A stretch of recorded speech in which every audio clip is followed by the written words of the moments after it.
સાતમ આઠમમાં તો મેળો આવ્યો નહોતો, પણ આવી કડકડતી ઠંડીમાં મેળો આવ્યો એટલે જિંદગીમાં પહેલીવાર 100 રૂપિયાની ટિકિટ લઈને હું ને નયનભાઈ પહોંચી ગયા જવાહર મેદાન. અંદર એન્ટ્રી લીધા ભેગા આપણે થઈ ગયા ખોડિયારમાંના દર્શન. નાના ટાબરિયાઓને તો જલસો પડી ગયો. ઠીક તો 100 રૂપિયામાંથી 50 રૂપિયા માછલી જોવાના હતા. જાજા ઇક્વેરિયમ ભેગા કર્યા લાગે. નયનભાઈ કે હવે પૈસા વસૂલ થશે. આ માછલીઓને અંદરો અંદર ડખો થયો લાગે, બે ભાગ પડી ગયા. લીમડાની ડાળ જેવી માછલી. માછલીઓ એકબીજાને કહેતી હશે જીવનમાં કોઈ દિવસ માછલીઓ જોઈ જ ન હોય એમ દોડ્યા આવે અમને જોવા માટે. નયનભાઈને મોજ પડી ગઈ. આટલી નાની સાઈઝ માછલી છે કે પાણીમાં પૂરા પડ્યા. અને આ ઇક્વેરિયમમાં હતી ઇનવિઝિબલ માછલી જે કોઈને ન દેખાય. જોડી અહીંયા ઓલા દેખાય ઘડીક તો આ મિત્ર પણ સાચું માની ગયો.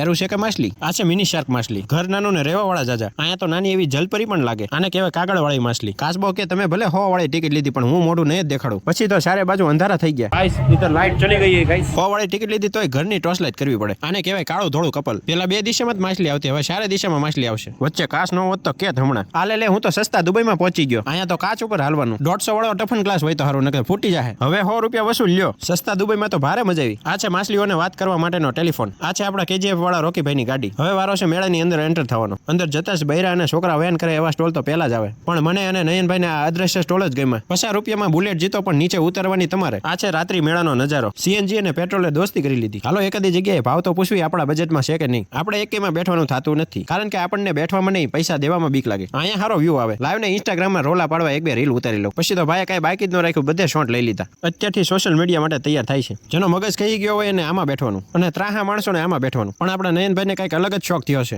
આપણા નયનભાઈને દિલમાં બેઠવાનું મન થયું છે. પછી તો ભાઈ બેહી ગયા દિલમાં. હા શરૂઆતમાં સારું જ લાગે, પછી ખબર પડશે. દિલમાંથી ઉતરતા વેત ખાલી એટલું જ બોલ્યા.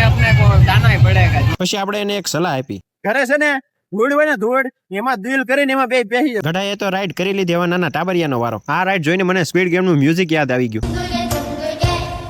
આ ફૂગો લઈને કેદીક દરિયામાં નાવા વહી જવું છે. ભારે મજા આવે નહીં? કોઈને ખબર હોય તો કેજો. આ કેમેરો આડોવડો કરવો એટલે સરખામાં કેમ કલર વધઘટ થાય. ચાલો તો હવે વાગી ગયા છે રાતના 10:30. હવે થઈ ગયો છે આપણા ઘરે જવાનો ટાઈમ. 100 રૂપિયા પ્રમાણે તો હજી ઓછું કહેવાય પણ હાલશે. હવે એડજસ્ટ કરી લઈશું. આપણા નયનભાઈને પણ ઝોમેટોની દાડી કરવાનો ટાઈમ થઈ ગયો છે. હવે અમારો અહીંયા મેળો સમાપ્ત થાય છે અને હવે અમે ઘર તરફ જવાના રેડી થઈ ગયા છે. આપણે નયનભાઈ સાથે આખી રાત ઝોમેટોમાં રખડ્યા હતા. એ વિડીયો જોવાનું ભૂલતા નહીં પાછા. અને લાસ્ટમાં તમને દેખાડી દઉં. આ છે હળકતા પાન, પણ આપણે બિલકુલ ખાવાનો શોખ નથી. ખોડિયારમાંના દર્શનથી શરૂઆત કરી હતી અને ગણપતિ બાપાના દર્શનથી અંત કરીએ. આ વિડીયોનો ફૂલ વિડીયો આપણી ભાવેશ બારિયા નામની YouTube ચેનલમાં આવી ગયો છે, તો YouTubeમાં સબસ્ક્રાઇબ અને Instagramમાં ફોલો કરતા જજો.